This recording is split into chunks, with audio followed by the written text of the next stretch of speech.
জুলাই থেকে মেট্রো রেলের ভাড়ার সাথে যোগ হচ্ছে 15% ভ্যাট।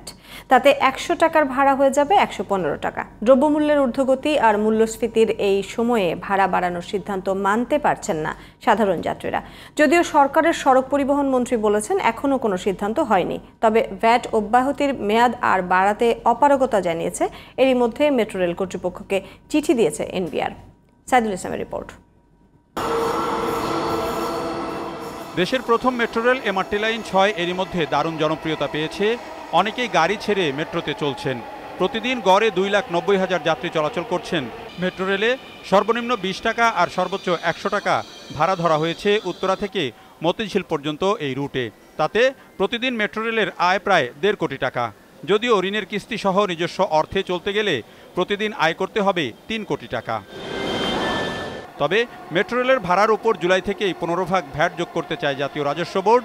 2022 সালের 28 ডিসেম্বর থেকে 2024 সালের জুন পর্যন্ত ভ্যাট অব্যাহতি দেওয়া হয়েছিল, যা জুলাই থেকে আর কার্যকর থাকবে না বলে জানিয়ে মেট্রো রেল কর্তৃপক্ষকে চিঠি দিয়েছে এনবিআর, যার অর্থ জুলাই থেকে ভাড়া বাড়ছে মেট্রো রেলের। যদিও সরকারের সড়ক পরিবহন মন্ত্রীর দাবি, এ বিষয়ে এখনও কোনো সিদ্ধান্ত হয়নি।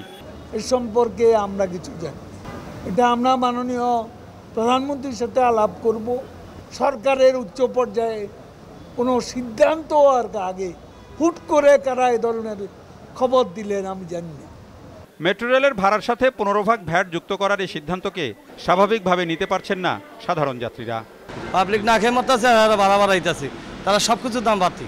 ইনকাম তো বাড়ছে না, সব কিছুরই দামই বেড়ে যাচ্ছে। সেই হিসাবে আমি মনে করি যে এইভাবে ভাড়া বাড়ানোটা যুক্তিসঙ্গত না। যদি বাড়াই দিলে আমাদের কিছু করার নাই, কারণ বলনেওয়ালা কেউ নাই।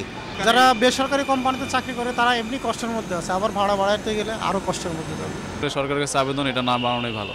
অনেকে আবার বলছেন দেশের উন্নয়নের জন্য ভালো সেবা পেতে ভাড়া বাড়ানোর প্রয়োজন আছে, তবে মানুষের পরিস্থিতিও বিবেচনায় নেওয়ার দাবি তাদের। আমাদের যে সার্ভিস, আমি বিভিন্ন দেশে যেহেতু ঘুরছি, সিঙ্গাপুরের চেয়ে আমাদের সার্ভিসটা ভালো।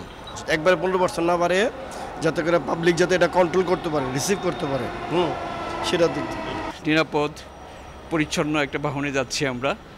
এটার তুলনায় এই ভাড়াটা খুব বেশি নয়, এবং এটা যেহেতু প্রথমটি, আরও যেহেতু 5টি আছে, ফলে এ থেকে যদি কিছু সাশ্রয় করে সরকার ওগুলোতে কাজে লাগায় তাহলে এটা ভালো ব্যাপার হবে। প্রায় 33,000 কোটি টাকায় নির্মিত দেশের প্রথম মেট্রো রেল প্রতিদিনের খরচ তুলতে টিকিটের বাইরে এরই মধ্যে ট্রেন ও প্ল্যাটফর্মগুলোতে বিজ্ঞাপনের জন্য ভাড়া দিয়েছে। ব্যাংকের এটিএম বুথ সহ দেয়া হচ্ছে বিভিন্ন বাণিজ্যিক কার্যক্রমের সুবিধাও। Saidul Islam, GTV news, Dhaka.